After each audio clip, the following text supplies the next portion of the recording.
Hey y'all, I'm back for another review of Growing Up Hip Hop. Please be sure to like and subscribe, especially as I continue to try to grow my channel. Okay, so we got this season 7, episode 5, Secret Snow Cones and Scuffles.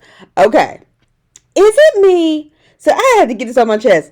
Or does Sequoia look like Gizmo from that Gremlins movie from the late 80s?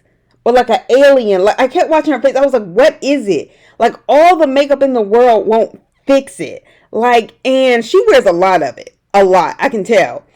And she is built like Gumby. Google Gumby and tell me tell me I'm wrong. Anyway, so we get this first scene with Brianna in the studio with Sequoia. Brianna is practicing some music that is so off key, it's unbelievable, and that we will never buy. I don't know why these shows insist on doing this to us, but they do, and we keep watching.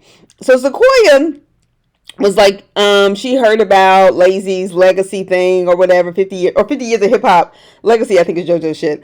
But anyway, and she was like, she doesn't want to perform at the Lazy Bone thing. But Sequoia, your inability to separate business from personal feelings is going to be, I would say, your Achilles heel.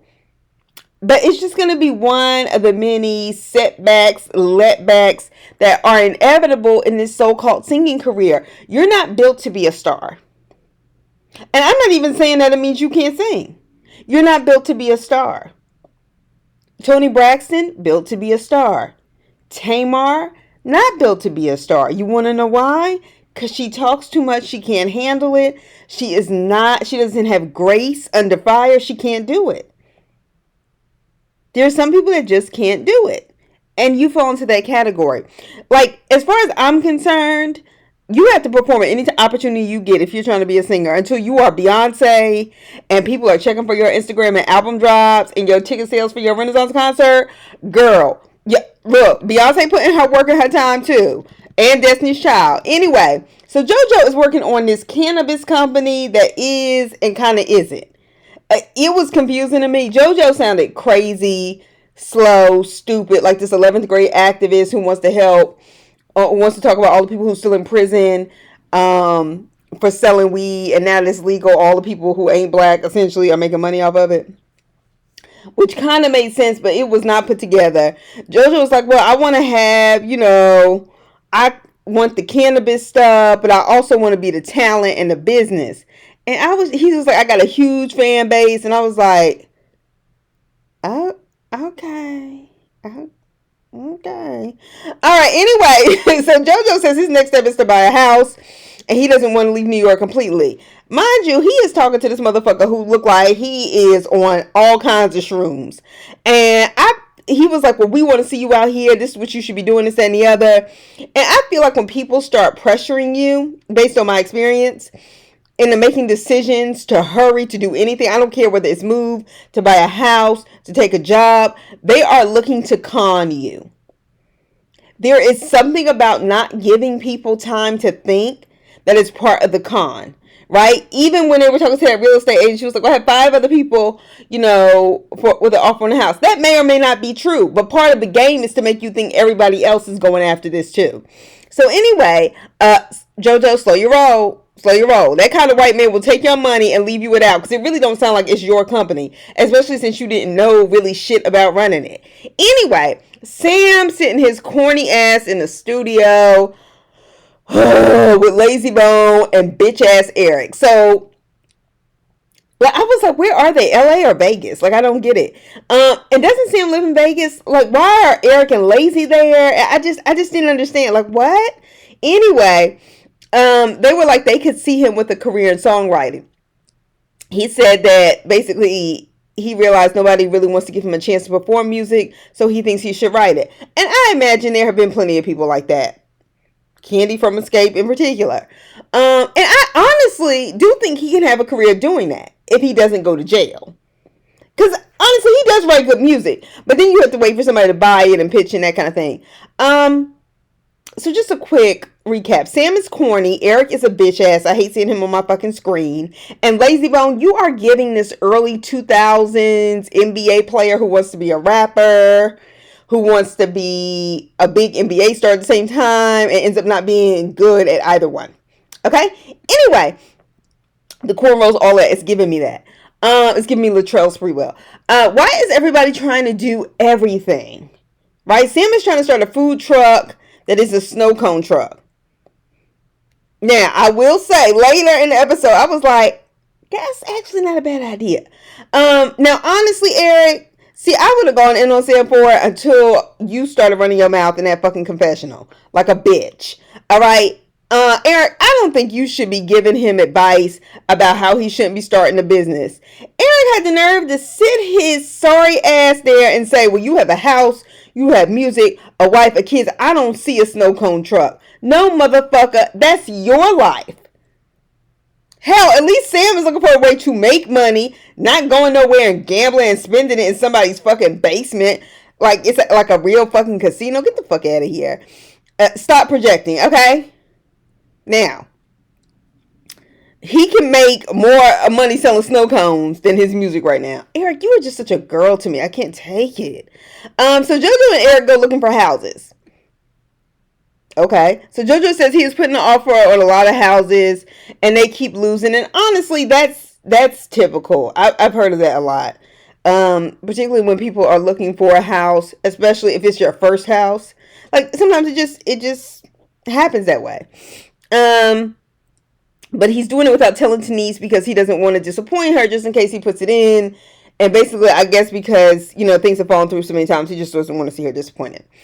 I did like his real estate agent, though, a whole hell of a lot fucking better than TT's. Because TT's real estate agent was acting like she was doing TT a fucking favor by even showing the house. Like, well, this is what you're going to get. Bitch, get the fuck out of my face. Anyway, so he said he had a dream that he would surprise his wife. And he said had the same dream for his mother, to just buy a house and it be theirs. And I can rock with that. I don't think JoJo's doing it to be selfish or mean. I think it wasn't the best decision, but I don't think he's doing it to prove this is my money, bitch. You can't have it. Like, I don't think it's that at all. And I honestly don't think Run is giving them money like that.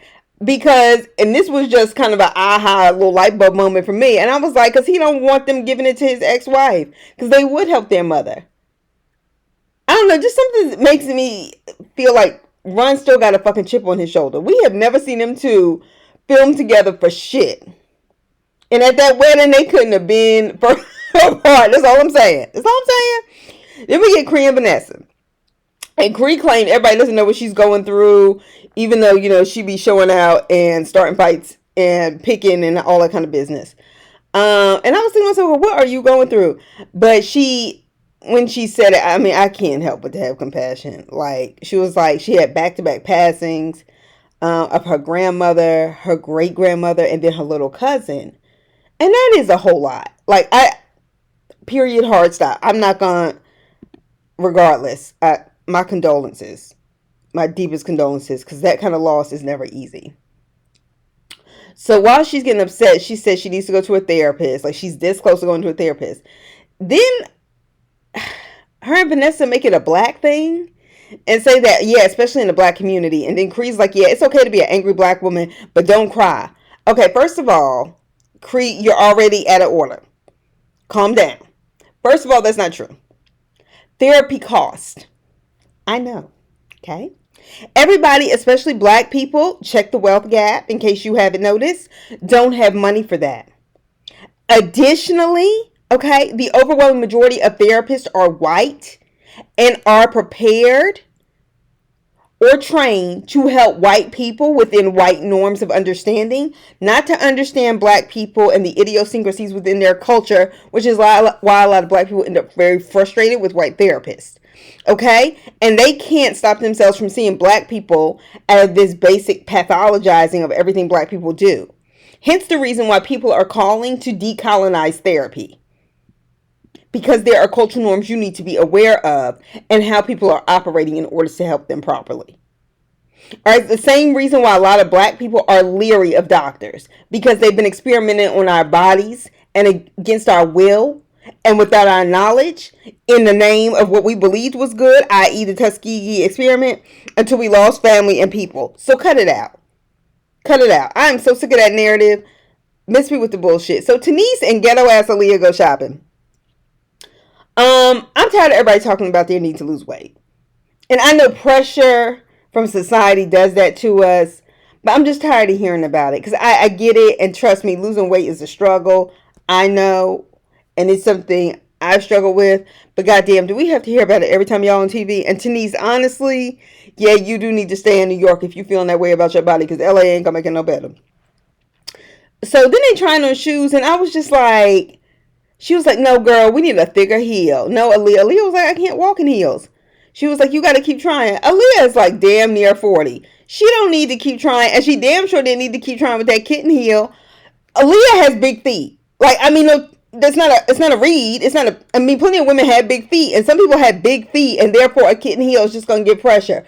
Get her some sneakers so she can rock out in some shoes that she wants. So then she's talking about how Eric is still in the casino like every day. Every day. She was like, well, and then he comes home like 4 or 5 in the morning. And she was like, I'm concerned. And Denise is basically saying, well, you should be able to tell him like, hey, this is bothering me, sit him down.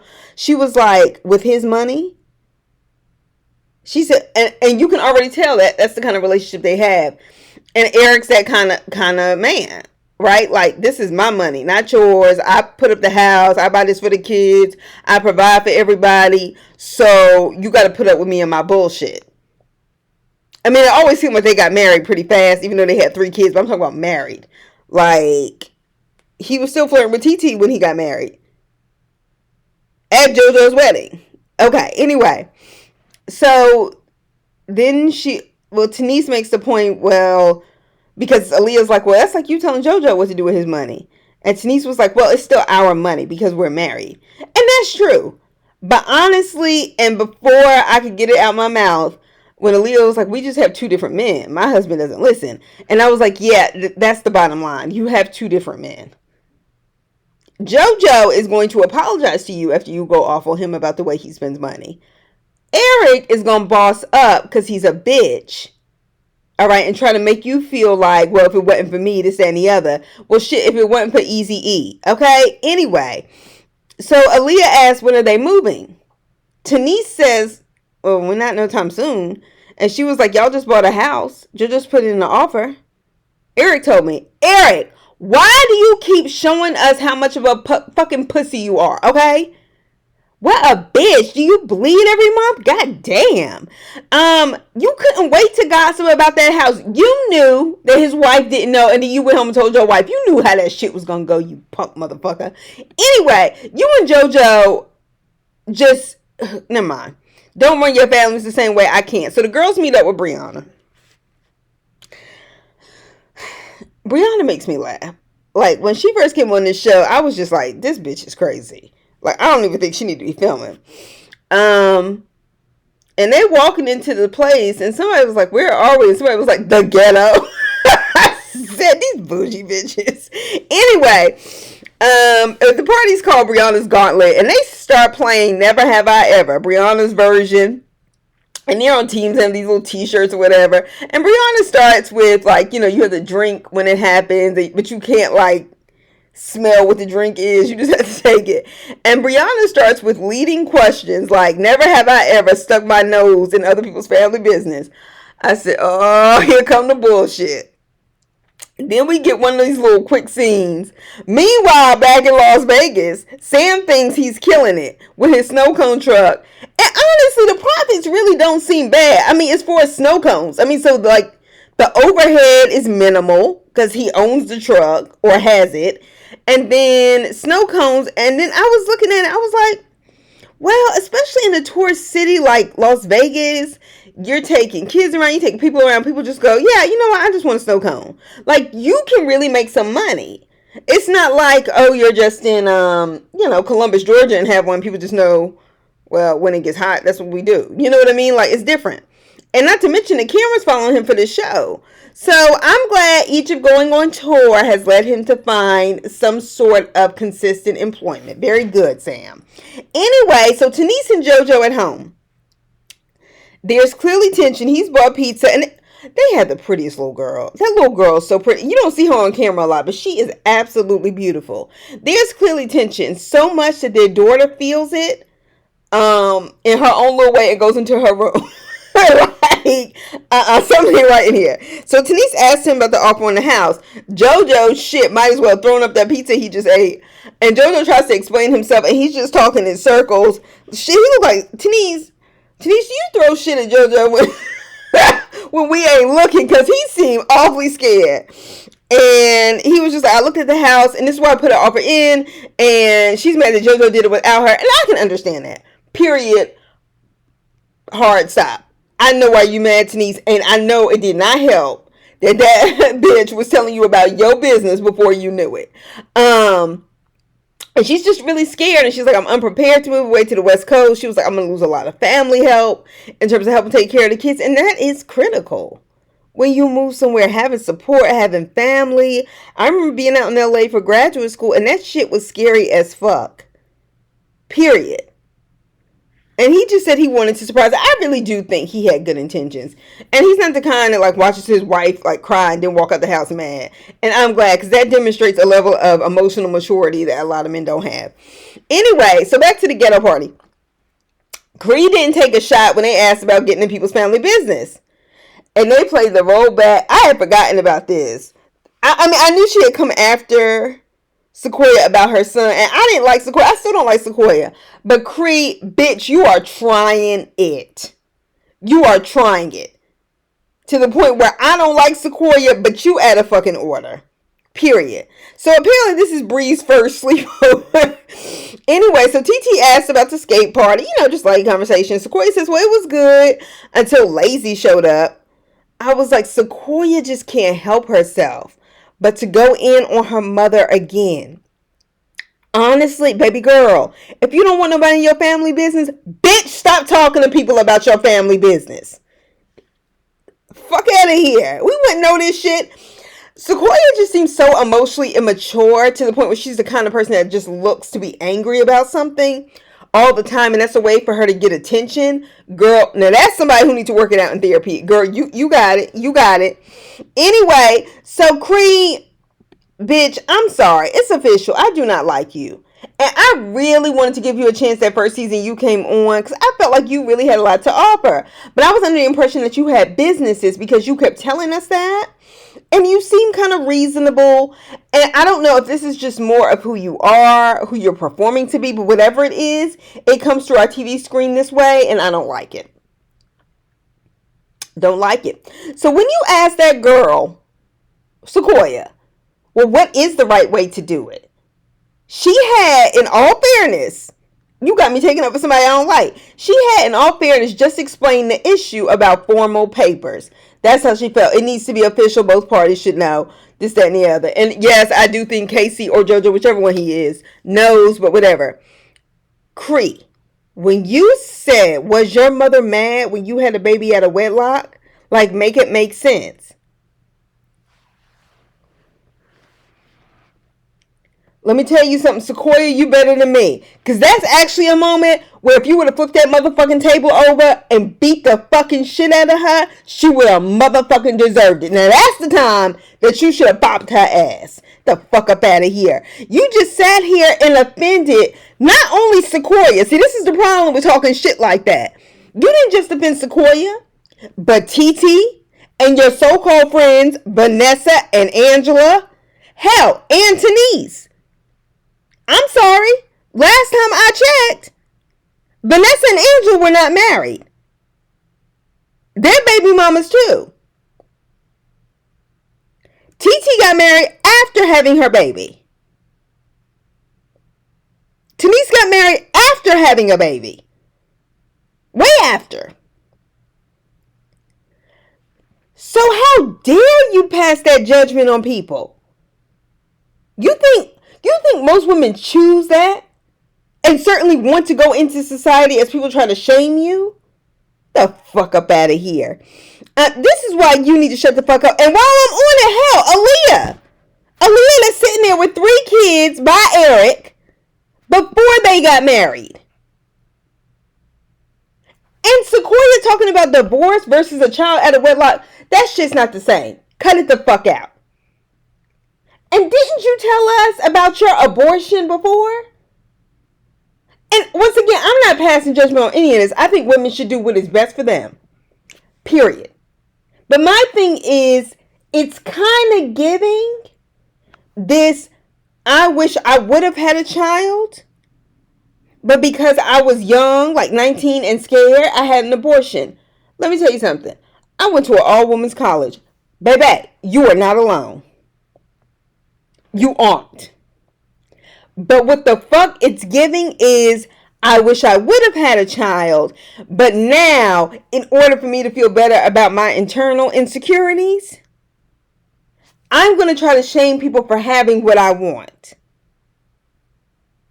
Because that's what it's giving. And you were out of order. And intentionally, you offended a lot of fucking people at that table. And no, I don't think you would have pulled that shit on Vanessa Simmons. I don't. Because you don't have no fucking allies. But just know, if you fall out with Vanessa, you falling out with Angela, and you falling out with Denise. Just putting it out there. Even if they don't get along like that, family is family. Blood is thicker than water any day. All right?